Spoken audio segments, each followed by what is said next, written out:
आज हमें ये कहना है अरे यार ले लेना तब कि देश की गोदी मीडिया ने 72 घंटे से देश की जनता को जो गुमराह करके धोखे में रखा, कितने लोगों की धड़कन और इस बात का प्रयास किया साजिश में होकर के कि वो पार्टी जो इसे जनता ने खारिज कर दिया है, जो अपने आप को विश्व की सबसे बड़ी पार्टी कहता है, जो 400 पार का नारा दे रहा है, उसके आवाज में आवाज मिला करके और 400 पार का सपना जो देश की जनता के सामने लाए। आज जनता का ये फैसला देखकर गाजीपुर की जीत अकेले कोई माने नहीं रखती। सबसे बड़ी जीत ये है कि समाजवादी पार्टी, जिसको 10 सीट देने को गोदी मीडिया तैयार नहीं थी, वो आज भारत की तीसरी सबसे बड़ी पार्टी है।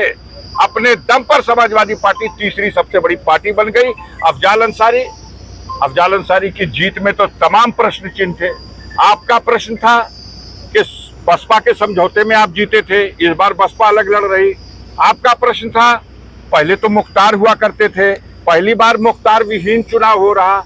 आपका प्रश्न था कि आपने तो विकास ही कुछ नहीं किया, आपको जनता क्यों वोट देगी। वो सारी उलझन है। और जिस तरह से चुनाव प्रचार, मोदी जी आए वोट मांगने, रोड शो करने अमित शाह चले आए और पर्चा दाखिल कराने उत्तराखंड के मुख्यमंत्री चले आए। मध्य प्रदेश के मुख्यमंत्री ने आकर के जंगीपुर में वोट मांग लिया। योगी जी धर्मावतार बुलडोजर लेके अलग चलते रहे। जनता ने फैसला दे दिया कि ये सारा अहंकार इस सरकार का, डबल इंजन की सरकार का, वो जनता को मंजूर नहीं है। जिसके ऊपर आप जुल्म करते हैं और उस जुल्म के बदले अगर आप चाहते हैं कि जनता पुरस्कार दे, तो जनता ने पुरस्कार दिया। देश के पैमाने पे तो भाजपा हो सकता है 240 हो, लेकिन सबसे बड़े अहंकारी इस उत्तर प्रदेश में थे, जिनको यहाँ की जनता ने मिट्टी में मिला दिया, जिनकी राजनीति को मिट्टी में मिला दिया, आधी से भी नीचे कर दिया। इनको औकात सिमट गई है। और आज ही इस बात का संदेश इस गाजीपुर की जनता ने दे दिया है कि अगला निशाना उत्तर प्रदेश की कुर्सी, जहां माननीय अखिलेश यादव को अगले चुनाव में उस कुर्सी पर बैठाना है, ये फैसला जनता ने आज दे दिया। गाजीपुर का जनादेश आपको पहली बार के बाद रिकॉर्ड मतों से क्या कहेंगे, क्या आप जनता को? भाई 2019 में जीते थे 1,20,000 वोट से समथिंग, और इस बार जीते हैं 1.25 लाख वोट से। मैंने प्रेस कॉन्फ्रेंस में बार बार कहा है कि मैं अपना रिकॉर्ड अपने ही तोड़ूंगा, क्योंकि मुझे जनता से और उनके बीच में जो मेरी उपस्थिति थी, मुझे मालूम था कि जनता हम पर विश्वास कर रही है और मेरा साथ देगी।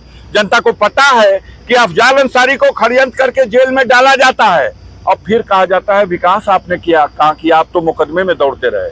फर्जी मुकदमों में फंसा करके किसी को जेल में डालिएगा और कहिएगा आपकी औकात खत्म हो गई। तो यही भूल किया था अंग्रेजों ने भी, जो महात्मा गांधी को और उनके साथियों को जेल में डाल के समझते रहे कि जेल में आंदोलन कुचल दिया गया, देश में आंदोलन कुचल दिया गया। लेकिन वही असहयोग आंदोलन अंग्रेजों की सत्ता के पतन का कारण बन गया। जेल तो गए लोग, लेकिन जेल में जाने का नतीजा आया कि जनता जग गई। और गाजीपुर की जनता के साथ भी यही हुआ है। आप ही कहते हो कि 84 के बाद कोई दूसरी बार नहीं जीता। अफजाल अंसारी को जनता ने साबित कर दिया कि 84 के बाद दूसरी बार और गाजीपुर में तीसरी बार। सर, जिस तरीके से जनादेश की आप बात करें, लेकिन जो सरकार बनी है वो जनादेश कम रहा। देखते जाइए। इब्तदाई इश्क है रोता है क्या, आगे आगे देखिए होता है क्या।